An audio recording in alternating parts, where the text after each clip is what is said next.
بسم اللہ الرحمن الرحیم۔ کیسے ہیں آپ سب؟ امید کرتی ہوں آپ سب خیریت سے ہوں گے۔ اور جب پوری کر چکے موسیٰ علیہ السلام مدت تو چل پڑے اپنی اہلیہ کے ساتھ۔ انہوں نے شیخ کو اور شیخ نے انہیں الوداع کہا اور شیخ نے دعا دی، اے بیٹے اللہ کی برکت پر، بیٹی اللہ کی امان میں۔ موسیٰ علیہ السلام چل پڑے اپنی اہلیہ کے ساتھ۔ رات تمام سرد اور اندھیری تھی، لیکن صحرا میں آگ کہاں؟ جب انہیں آگ سینکنے کو نہ ملے تو کیا کریں، اور رہنمائی کے لیے روشنی نہ ملے تو کیا کریں؟ اور اسی دوران جب وہ چل رہے تھے اور موسیٰ علیہ السلام آگ کی تلاش میں تھے، جب اس نے آگ دیکھی پس کہا اپنی بیوی سے، ٹھہرو، میں آگ دیکھتا ہوں، شاید میں تمہارے پاس اس کی چنگاری لاؤں یا آگ کی رہنمائی ملے۔ اور موسیٰ علیہ السلام نہایت شوق سے آگ کی طرف چل پڑے۔ بس جب اس کے پاس آئے تو آواز دی گئی، اے موسیٰ علیہ السلام، بے شک تمہارا رب ہوں، بس تو اتار دے اپنے جوتے، بے شک تو طویٰ کی مقدس وادی میں ہے۔ وہاں اللہ تعالیٰ نے موسیٰ علیہ السلام سے کلام کیا اور ان کی طرف وحی کی، اور میں نے تجھے چنا، بس تو سن جو وحی کی جائے، بے شک میں اللہ ہوں، میرے سوا کوئی معبود نہیں، بس میری عبادت کر اور میری یاد کے لیے نماز قائم کر، بے شک قیامت آنے والی ہے۔ اور موسیٰ علیہ السلام کے ہاتھ میں لاٹھی تھی، اسے اٹھاتے اور اس سے مدد لیتے، بس اللہ تعالیٰ نے فرمایا، اے موسیٰ علیہ السلام، تیرے داہنے ہاتھ میں کیا ہے؟ موسیٰ علیہ السلام نے کھل کر اور سادگی سے جواب دیا، وہ میرا عصا ہے۔ اور موسیٰ علیہ السلام اس عصا کے فائدے تفصیل سے گننے لگے، اور وہ اس لیے کہ وہ اللہ سے باتیں کر رہے تھے اور چاہتے تھے کہ وہ بات لمبی ہو۔ یہ میری لاٹھی ہے، میں اس پر تکیہ لگاتا ہوں اور اپنی بکریوں کے لیے اس سے پتے جھاڑتا ہوں، اور میرے لیے اس میں اور بھی فوائد ہیں۔ اللہ نے فرمایا، اے موسیٰ علیہ السلام، اسے پھینکو۔ بس اس نے پھینکا، اس کو کیا دیکھتے ہیں کہ سانپ ہے۔ دوڑتا ہوا فرمایا، اسے پکڑ لو اور نہ ڈرو، ہم اسے پہلی حالت میں لوٹا دیں گے۔ اور موسیٰ علیہ السلام کو دوسرا معجزہ عطا کیا گیا، وہ یہ بیضہ ہے۔ بس فرمایا اور ملا اپنا ہاتھ اپنی بغل سے کہ نکلے چمکتا بغیر کسی برائی کے دوسری نشانی۔ اور اللہ تعالیٰ نے موسیٰ علیہ السلام کو اس سب کے بعد حکم دیا کہ وہ اپنا کام شروع کرے جس کے لیے اسے اللہ تعالیٰ نے پیدا کیا۔ بے شک فرعون نے زمین میں سرکشی کی، بے شک فرعون نے زمین میں فساد برپا کیا، بے شک فرعون کی قوم نے اللہ کے ساتھ کفر کیا، بے شک فرعون کی قوم نے زمین میں فساد برپا کیا۔ اسے اپنا اللہ تعالیٰ اپنے بندوں سے کفر پسند نہیں کرتا، بے شک اللہ زمین میں فساد پسند نہیں کرتا۔ بس اللہ نے ارادہ کیا کہ موسیٰ علیہ السلام فرعون اور اس کی قوم کی طرف جائیں، بے شک وہ نافرمان قوم ہے۔ لیکن موسیٰ علیہ السلام فرعون کی طرف کیسے جائیں اور اس متکبر اور جبار کا سامنا کیسے کریں؟ اور پھر وہ موسیٰ علیہ السلام وہ ہیں جنہوں نے کل ایک قبطی کو قتل کیا، اور کل زیادہ دور بھی نہیں، اور وہ وہی تھے جو مصر سے خائف نکلے کہ کہیں پہچان نہ لے اسے سپاہی اور محل والے۔ کہا، اے میرے رب، بے شک میں نے ان میں سے ایک آدمی کو قتل کیا ہے، مجھے ڈر ہے کہ وہ مجھے قتل نہ کریں۔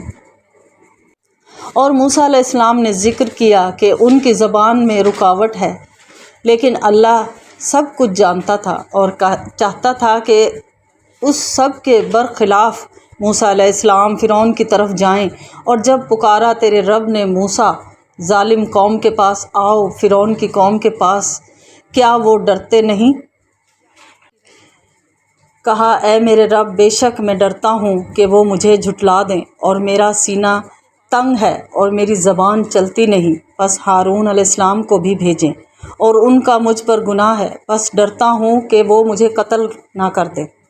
اللہ تعالیٰ نے فرمایا، ہرگز نہیں، ہماری نشانیوں کے ساتھ تم دونوں جاؤ، بے شک میں تمہارے ساتھ سننے والا ہوں۔ فرعون کے پاس آؤ اور اس سے کہو، بے شک ہم دونوں جہانوں کے رب کے رسول ہیں، ہمارے ساتھ بنی اسرائیل کو بھیج دو۔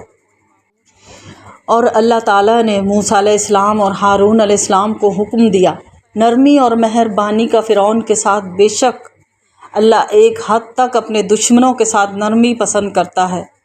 بس فرمایا، تم دونوں اس سے نرمی سے بات کرو، شاید نصیحت پکڑ لے یا ڈرے۔ موسیٰ علیہ السلام اور ہارون علیہ السلام فرعون کے پاس آئے اور اس کی مجلس میں کھڑے اسے اللہ کی طرف دعوت دینے لگے۔ وہ جبار موسیٰ علیہ السلام کی جرأت سے غضبناک ہوا۔ اس نے تعالیٰ اور غرور کے ساتھ کہا، اے نوجوان، تو کون ہوتا ہے کہ میری مجلس میں کھڑا ہو اور مجھے واز کہے؟ کیا تو وہی لڑکا نہیں ہے جسے ہم نے سمندر سے نکالا تھا؟ کیا ہم نے چھوٹے ہوتے ہوئے تیری پرورش نہیں کی، اور تو اپنی عمر کے کئی سال ہمارے ہاں رہا، اور تو ہے ناشکرا؟ موسیٰ علیہ السلام کو کوئی غصہ نہ آیا، اور نہ جھوٹ کہا، اور نہ انکار کیا، اور نہ معذرت کی، بلکہ وضاحت اور وقار سے جواب دیا، میں نے اس وقت کیا اور میں بے خبروں میں سے تھا۔ پھر میں بھاگا تم سے جب مجھے تمہارا خوف ہوا، پس عطا کی مجھے میرے رب نے سمجھ اور بنایا مجھے رسول۔ موسیٰ علیہ السلام نے کہا، اے فرعون، بے شک تو مجھ پر تربیت کا احسان رکھتا ہے، لیکن تو نہیں دیکھتا کہ میں کیوں تمہارے ہاتھ لگا، اور تمہارے لیے کیسے ممکن ہوا کہ تم میری تربیت کرو؟ اگر تو نے بچوں کو قتل کا حکم نہ دیا ہوتا تو میری ماں مجھے دریائے نیل میں نہ پھینکتی اور میں تمہارے ہاتھ نہ آتا۔ اور کیا یہ تمہارے ظلم اور سختی کے پہلو بہ پہلو نعمت و احسان ہے جس کا تم تذکرہ کرتے اور گناتے ہو؟ بے شک تو نے میری تمام قوم سے گدھوں اور چوپاؤں کی طرح کام کروایا اور انہیں کتوں کی طرح دھتکارا، اور تو انہیں برا عذاب چکھاتا رہا ہے۔ تمہاری کون سی مہربانی ہے اگر ان میں سے ایک بچے کی کفالت کر دی؟